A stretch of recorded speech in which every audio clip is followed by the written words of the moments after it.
Bonjour tout le monde, bienvenue à notre séance spéciale du 22 avril 2020, 17h, un petit peu 17h04, on a un petit peu de retard.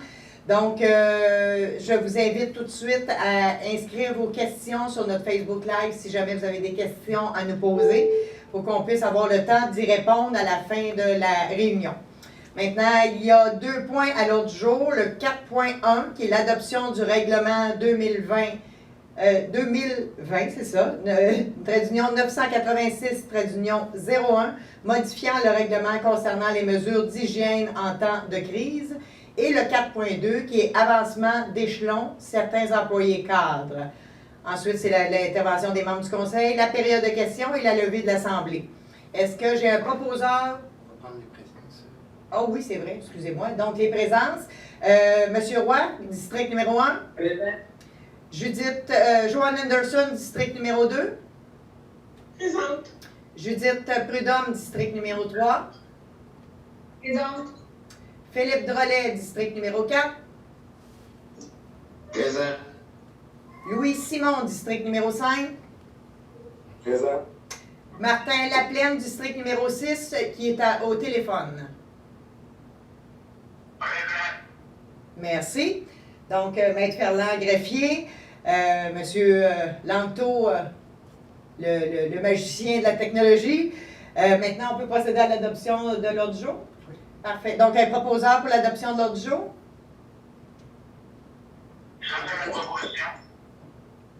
J'ai absolument rien compris. Ah, OK. Mais OK, proposé par M. Laplaine, appuyé par Mme Prudhomme. Donc, le 4.1, Maître Ferland. Alors, c'est le règlement 2020-986-01 modifiant le règlement concernant les mesures d'hygiène en temps de crise. Considérant l'avis de motion du membre... Peut-être juste amener le micro pour qu'on entende. Ah, OK. Considérant l'avis de motion donné le 21 avril 2020, en conséquence, il est résolu que ce Conseil adopte le règlement 2020-986-01, lequel modifie le règlement concernant les mesures d'hygiène en temps de crise. Voilà. Donc, est-ce que j'ai un proposeur? J'appuie. Proposé par M. Simon, appuyé par M. Roy. Pouvez-vous juste faire état rapidement des différents éléments qu'on retrouve dans le règlement, Maître Ferland? La principale modification au règlement, c'est une interdiction de rassemblement. Donc, essentiellement, on reprend exactement les termes du décret ministériel adopté en ce sens-là et on en fait un règlement municipal. Okay. La raison pour laquelle on le fait, c'est que si on se fie uniquement à l'arrêté ministériel, les sommes qui sont des contraventions vont aller directement dans les coffres de l'État, du gouvernement du Québec, alors que si on a notre propre règlement municipal, les sommes vont aller dans les coffres de la ville. Donc, c'est pour cette raison qu'on fait cette modification-là. Et de plus, on a modifié la somme des amendes. Donc, pour une première infraction, c'est 200 $ et au plus 500 $. Et pour une récidive, c'est 1000 $ et au plus 2000 $. Voilà. Maintenant, pouvez-vous faire la lecture du 4.2, s'il vous plaît? 4.2, avancement d'échelon, certains employés cadres. Considérant que par mesure d'équité interne, des changements ont été effectués à la politique administrative du personnel cadre de direction de la ville de Mercier, considérant à cet égard la résolution 2020-03-124, considérant la recommandation de la direction générale et de la direction des ressources humaines. En conséquence, est résolu que les conditions de travail de M. Steve Boutin, directeur du service de police de la ville de Mercier, soient celles prévues à la politique administrative du personnel cadre de direction de la ville de Mercier, classe E3, échelon 12, effective à la première paie de 2020.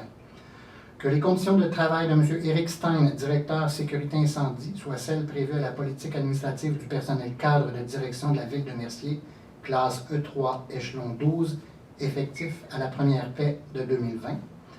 Que les conditions de travail de M. Michel Brousseau, directeur travaux publics et génie, soient celles prévues à la politique administrative du personnel cadre de direction de la ville de Mercier, classe E3, échelon 12, effectif à la première paie de 2020. que la semaine de travail normale pour ces postes soit de 40 heures. Voilà. Donc, en fait, c'est juste pour régulariser quelque chose qui avait été décidé auparavant. Il y avait un échelon additionnel qui avait été mis dans l'échelle salariale. Par contre, on avait omis de faire la résolution officielle qui venait pour chacune des 3 personnes spécifier exactement le niveau d'échelon qu'ils étaient. Et la raison pour laquelle ces 3-ci font partie d'un nouvel échelon, c'est que pour les cas de mesures d'urgence, ce sont les 3 directeurs qui sont responsables, mais c'est pas comme ça, en tout cas. Qui sont de garde. Pour les mesures d'urgence, là, qui accompagnent le coordonnateur des mesures d'urgence. Excusez, j'ai fini par l'avoir. Donc, on a un coordonnateur des mesures d'urgence qui est M. René Chalifou, le directeur général, et son substitut, ce sont les 3 personnes qu'on vient de mandater, et c'est pour cette raison qu'il y a eu un ajustement à leur égard. Donc, voilà, ça prendrait un proposeur pour l'adoption de la résolution. Je propose.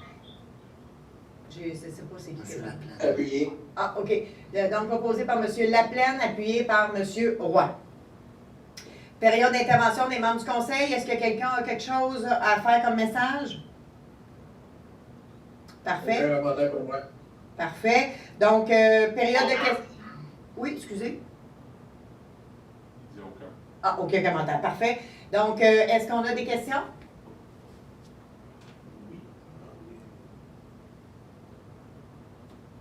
Juste une petite seconde, elle apparaît mal.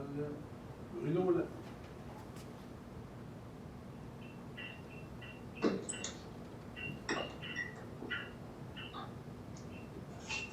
Alors, j'ai une question de M. Bruno Lalonde. Croyez-vous que les gens dénoncent n'importe quoi? Les gens ne mêlent pas de leurs affaires et dénoncent n'importe quoi. Trouvez-vous que ce n'est pas exagéré? C'est du cas par cas, mais comme vous dites à tout le monde de dénoncer, les gens dénoncent même sur Spotted Mercier des situations qui sont du cas par cas et qui n'ont pas à être dénoncées. Je présume que c'est en lien avec les mesures de confinement de coronavirus. Parfait. En fait, c'est évident que ça ne doit pas se retrouver sur les Spotted Mercier ou n'importe quel Spotted de ce monde, là. Évidemment, s'il y a une situation qui doit être dénoncée, elle doit être dénoncée au bon endroit, c'est-à-dire au 911.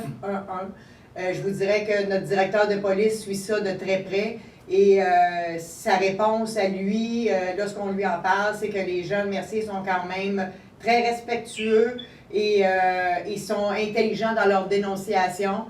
Vaut mieux prévenir que guérir. C'est sûr qu'il ne faut pas exagérer. Mais dans tous les cas, si vous croyez qu'il y a une situation qui doit être prise en compte, la meilleure façon, c'est d'appeler le 911. Ils sont là pour ça, nos policiers sont là pour ça et ça leur fait plaisir de venir en aide à nos citoyens si besoin il y a. Est-ce qu'il y a d'autres questions? Parfait, donc ça met fin à la réunion. Est-ce que j'ai un proposeur pour proposer la levée de l'Assemblée? Je propose. Proposé par Mme Henderson, appuyé par J'appuie. M. Drolet. Alors, merci beaucoup et bonne soirée.